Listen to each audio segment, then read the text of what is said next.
Hello students, good morning to all of you. देखो बेटा, photoelectric effect की problem portion पे जाने से पहले कुछ ऐसी टर्म्स हैं, कुछ ऐसी स्पेशल टर्म्स हैं जिनके बारे में हमें पता होना चाहिए। कहने का मतलब है कि फोटो इलेक्ट्रिक इफेक्ट का टॉपिक कवर करने के बाद कुछ टर्म्स हैं जिनके बारे में हमें पता होना चाहिए। तो वो टर्म्स क्या है वो हम यहाँ पे देखेंगे, उसके बाद हम जाएंगे प्रॉब्लम पोर्शन पे। ठीक है बेटा। तो स्पेशल टर्म्स पे जाने से भी पहले अगर मैं आपको यहाँ पे एक चीज़ पूछूं बेटा कि does the mass of the body changes when it absorb और अमिट फोटॉन। क्या एक बॉडी का मास चेंज होता है कि अगर वो फोटॉन को एब्जॉर्ब करे या अमिट करे? देखो बेटा, तो हमारे पास इसका आंसर है यस। तो हमारे पास इसका आंसर है बेटा यस कि बॉडी का मास चेंज होता है। वो कैसे? अगर हम यहाँ पे मान लें ये कोई प्लेट है बेटा, इस तरह से, ठीक है बेटा। तो ये प्लेट अगर फोटॉन को एब्जॉर्ब कर रही है या अमिट कर रही है तो इसका मास चेंज होगा। वो कैसे? क्योंकि हमें पता है कि E is equal to M C square, ये रिलेशन हमें पता है। और अगर कोई बॉडी फोटॉन को एब्जॉर्ब करती है तो उसका मास कितना बढ़ेगा? E अपान सी स्क्वेयर, इतना इंक्रीमेंट हो जाएगा उसके मास में। अगर कोई बॉडी फोटॉन को अमिट करती है तो उसका मास कम हो जाएगा E अपान सी स्क्वेयर। तो हमारे पास आंसर क्या है? यस, कि बॉडी का मास चेंज होता है अगर वो फोटॉन को एब्जॉर्ब करती है या अमिट करती है। तो बेटा अब हम देखेंगे कुछ स्पेशल टर्म्स के बारे में बेटा। तो यहाँ पे जैसे हमने लिखा हुआ है स्पेशल टर्म्स। स्पेशल टर्म्स में बेटा सबसे पहले हम देखने वाले हैं इंटेंसिटी ऑफ लाइट।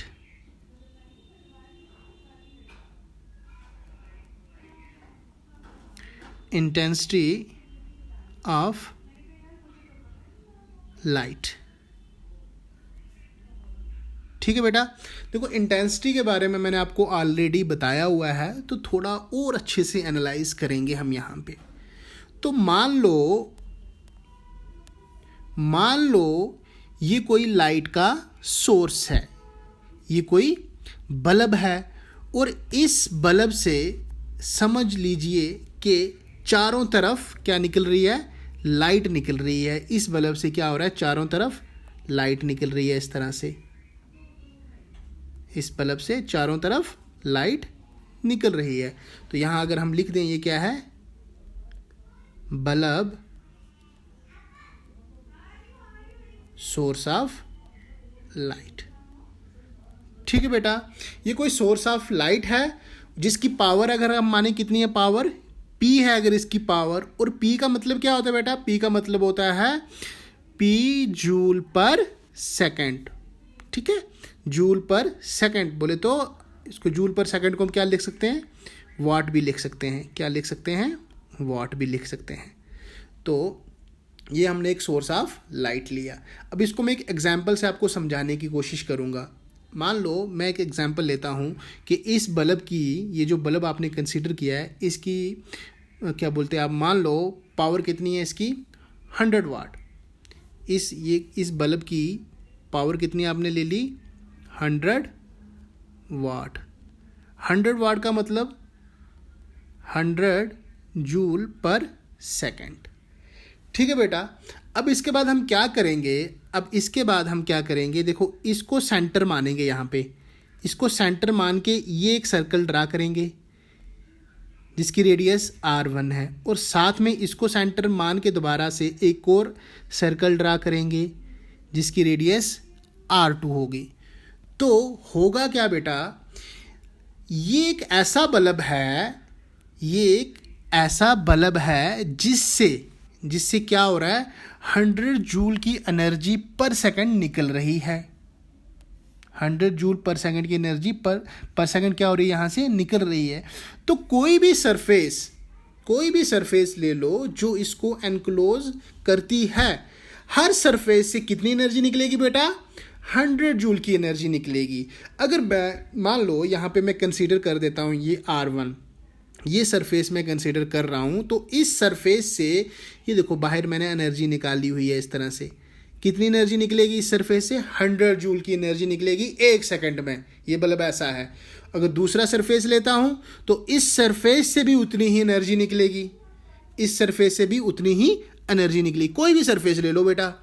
तो ये जो 100 जूल की एनर्जी है यहाँ से यहाँ पे, तो यहाँ पे जो 100 जूल की एनर्जी हम मान रहे हैं कि ये बल्ब 1 सेकंड में 100 जूल एनर्जी निकालता है, तो उसकी हेल्प से इंटेंसिटी हम निकाल सकते हैं। देखो बेटा, इंटेंसिटी का हमारे पास फार्मूला होता है I = होता है हमारे पास energy per unit area per unit time. ये इंटेंसिटी का हमारे पास फार्मूला है, ठीक है। अब यहाँ पे होगा क्या, अगर ये मैं फर्स्ट वाली सरफेस लूँ, अगर इस सरफेस की मैं इंटेंसिटी निकालूँ, कहने का मतलब अगर मैं I1 निकालूँ तो I1 की वैल्यू हमारे पास आ जाएगी बेटा E/, और इस सरफेस का एरिया लिख देंगे हम, वो कितना होगा 4πr1 का स्क्वायर, और साथ में आ जाएगा T बेटा, ठीक है। और I2 अगर निकालूँ, इस सरफेस की निकालूँ, तो वो आपके पास आ जाएगी बेटा E/4πr2 का स्क्वायर, और साथ में T बेटा। अब यहाँ से जो इंटेंसिटी निकल रही है, ध्यान से देखना है, देखो यहाँ से भी उतनी ही एनर्जी निकल रही है और यहाँ से भी उतनी ही एनर्जी निकल रही है, और हम यहाँ पे मान रहे हैं कि यहाँ की इंटेंसिटी I1 है और यहाँ की इंटेंसिटी I2 है बेटा। तो यहाँ पे होगा क्या कि ये जो I2 इंटेंसिटी है आपके पास, ये कम होगी। अगर मैं दोनों की इंटेंसिटी को कंपेयर करूं, इसकी इंटेंसिटी और इसकी इंटेंसिटी दोनों को कंपेयर करूं, तो I1 will be greater than I2, क्योंकि एनर्जी पर यूनिट टाइम तो सेम है, एनर्जी पर यूनिट टाइम तो सेम है, मगर देखो यहाँ पे रेडियस आ रहा है ना, तो यहाँ पे जो एरिया है, अगर मैं लिखूँ A1 is less than A2, area कम है, तो इसकी वजह से ही I1 is greater than I2 होगी बेटा, ठीक है बेटा। तो इस तरह से हमने यहाँ पे ये माना कि इसकी इंटेंसिटी कम होगी और इसकी इंटेंसिटी ज़्यादा होगी। क्यों ज़्यादा होगी इसकी इंटेंसिटी, क्योंकि इसका जो एरिया है वो कम है, और इंटेंसिटी के फार्मूले में जो एरिया आ रहा है वो उसके इन्वर्स में आ रहा है बेटा। देखो बेटा, इसको हम और अच्छे से एनालाइज करेंगे बेटा। अब अगर हम मान लेते हैं, अगर यहाँ पे ये कोई बल्ब है, मान लो ये कोई सोर्स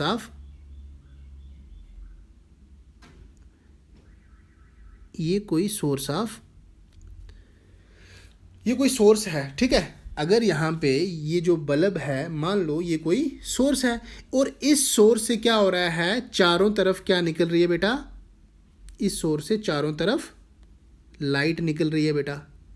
क्या हो रहा है, इस सोर्स से चारों तरफ लाइट निकल रही है। तो लाइट का मतलब क्या है, लाइट का मतलब है पैकेट ऑफ एनर्जी, बोले तो फोटॉन्स। कहने का मतलब है यहाँ से फोटॉन निकल रहे हैं। क्या निकल रहे हैं यहाँ से बेटा, यहाँ से फोटॉन्स निकल रहे हैं। अब हमें पता है कि एनर्जी ऑफ 1 फोटॉन किसके बराबर होती है बेटा। अगर यहाँ पे मुझे एक्चुअली में आपको सिखाना है यहाँ पे कि नंबर ऑफ फोटॉन्स कैसे निकालने हैं हमने। तो हमने क्या किया, एक सोर्स लिया बल्ब का, और हम ये मान रहे हैं कि इस सोर्स से चारों तरफ लाइट निकल रही है। लाइट निकलने का मतलब यहाँ से फोटॉन्स निकल रहे हैं। अब वो फोटॉन्स का नंबर कितना होगा वो मुझे निकालना है। तो मुझे जैसे पता है कि energy of 1 photon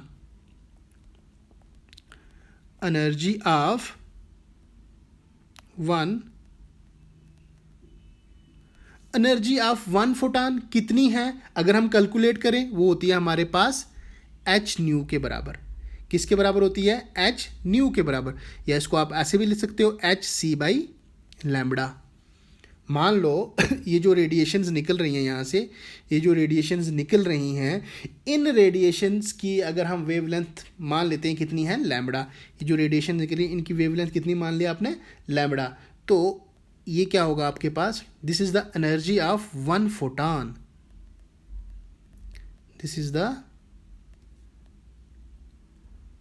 energy of one photon, this is the energy of one photon. अब मुझे काउंट कर रहे हैं नंबर ऑफ फोटॉन्स, अब मुझे क्या करने हैं, काउंट करने हैं नंबर ऑफ फोटॉन्स। अब क्या होगा बेटा, अब मान लो कि इसकी पावर कितनी है बेटा, P, कितनी पावर है, P, यानी कि इतनी एनर्जी पर यूनिट टाइम निकल रही है। बोले तो P जूल पर सेकेंड, P जूल पर सेकेंड, यानी कि एक सेकेंड में एक सेकेंड में कितनी एनर्जी निकल रही है, P एनर्जी निकल रही है। तो नंबर ऑफ फोटॉन्स किसके बराबर हो जाएंगे, तो यहां पे अगर मैं लिखूं number of photons,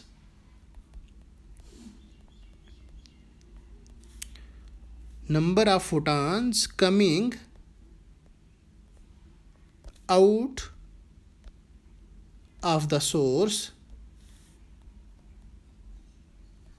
number of photon coming out of the force कितने होंगे बेटा, वो होंगे, कितने होंगे, P एक सेकेंड में कितने फोटॉन्स निकल रहे हैं, divided by energy of one photon, energy of one photon. ठीक है, तो वो आपके पास आ जाएगा P upon energy of one photon आपने निकाली, hc अपान लैम्बडा। तो ये हमारे पास आ गया बेटा number of photons per second, number of photons per second. ये क्या आ गया बेटा हमारे पास, number of photons per second आ गया बेटा हमारे पास।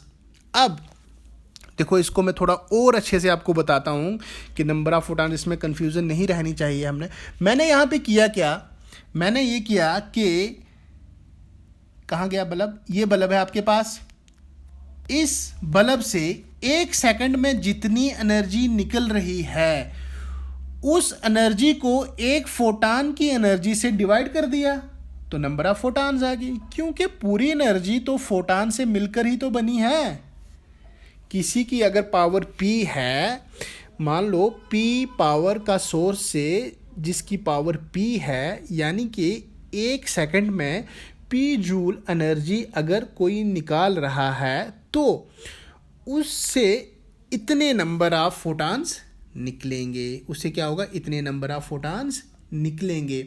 फॉर एग्जांपल हम ये मान सकते हैं कि जैसे अगर total energy of one photon को अगर आप क्या कर दो, डिवाइड कर दो, टोटल एनर्जी को अगर एक फोटॉन की एनर्जी से डिवाइड कर दिया जाए तो पता चल जाएगा कि कितने नंबर ऑफ फोटॉन्स निकल रहे हैं, तो पता चल जाएगा कितने नंबर ऑफ फोटॉन्स निकल रहे हैं। तो हमारे पास नंबर ऑफ फोटॉन्स का फार्मूला हो गया n = P lambda upon hc।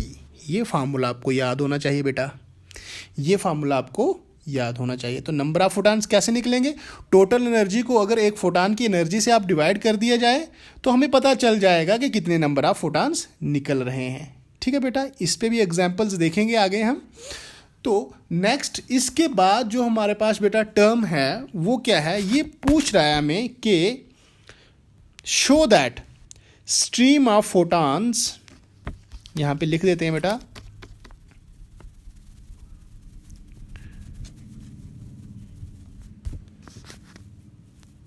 show that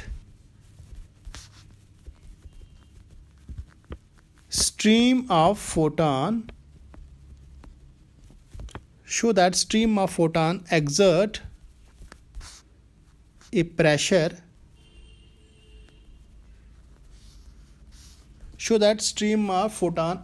pressure, P equal to I upon C। ये प्रूफ करना है हमें। अगर प्रेशर की बात की जाए किसी भी एरिया पे, अगर लाइट गिरती है, आई इंटेंसिटी की, तो उसकी प्रेशर की वैल्यू कितनी होनी चाहिए, P इजिकल टू आई अपान सी।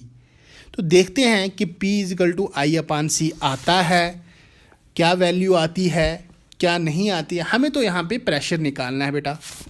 तो यहाँ पे क्या होगा, देखो जी, यहाँ पे क्या होगा, जो इंटेंसिटी है आई इक्वल टू, ये किसके बराबर होती है, energy per unit area per unit time. अब फोटान की एनर्जी अगर E है, अगर फोटान की एनर्जी E है तो उसका मोमेंटम कितना होता है, अगर फोटान की एनर्जी E है तो उसका मोमेंटम होता है, कितना होता है, E अपान सी। ये उसका मोमेंटम होता है, ठीक है, उसका मोमेंटम कितना होगा, E अपान सी। अब अगर इस मोमेंटम को, अगर ये जो मोमेंटम है, मान लो डेल्टा पी का मोमेंटम है हमारे पास, इस मोमेंटम को अगर हम टाइम से डिवाइड कर दें, बोले तो मोमेंटम पर यूनिट टाइम इज क्या होता है बेटा, फोर्स। मोमेंटम पर यूनिट टाइम क्या होता है हमारे पास, फोर्स।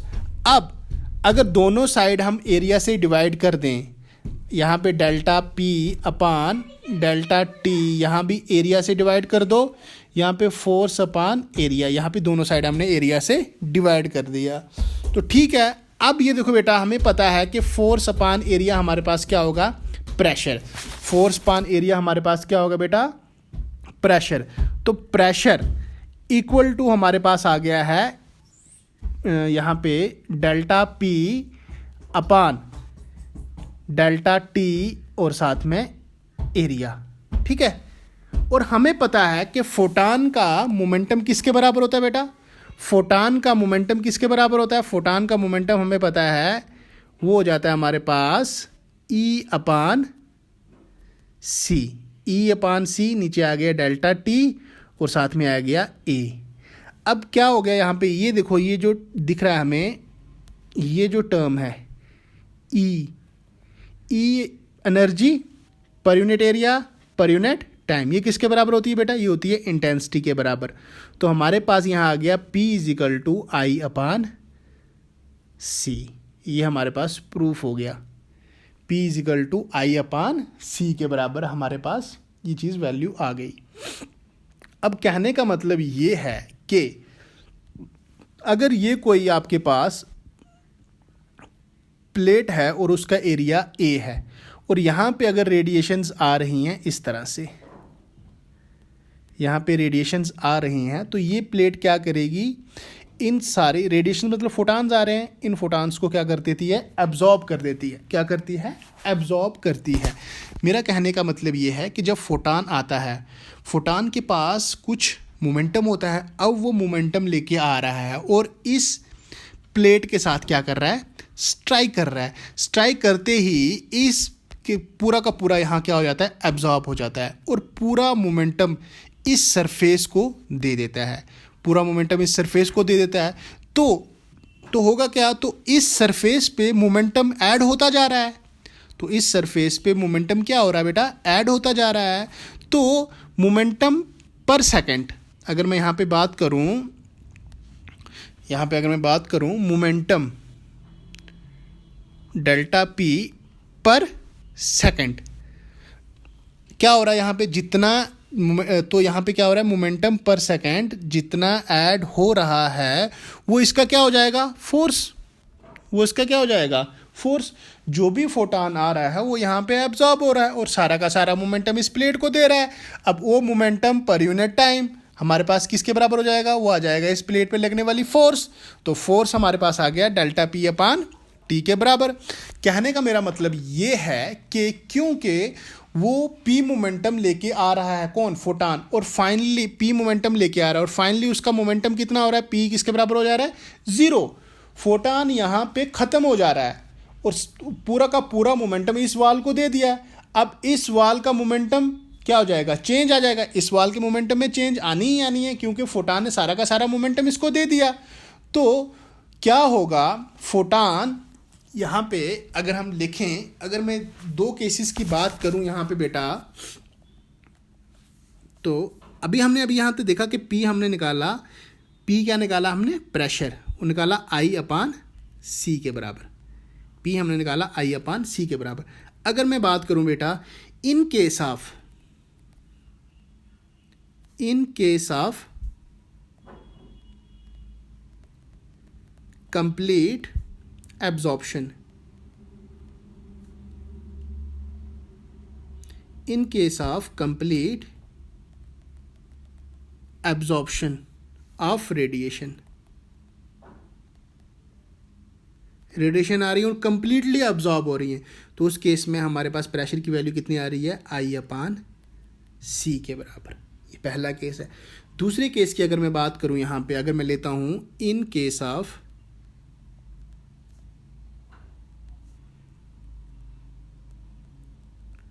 कंप्लीट रिफ्लेक्शन,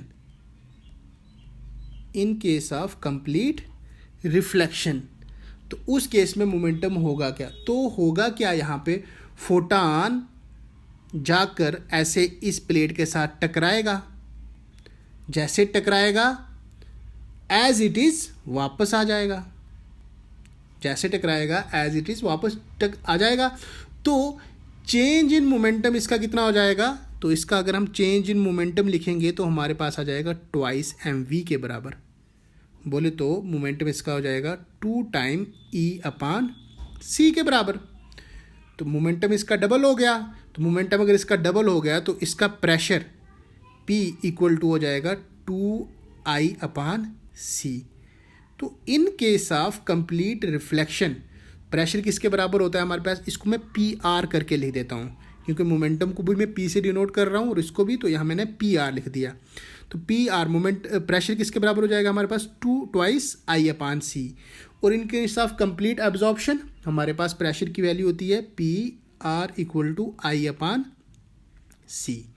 ठीक है, तो इस प्रेशर को हम बोलते हैं बेटा रेडिएशन प्रेशर। क्या बोलते हैं इसको? Radiation pressure.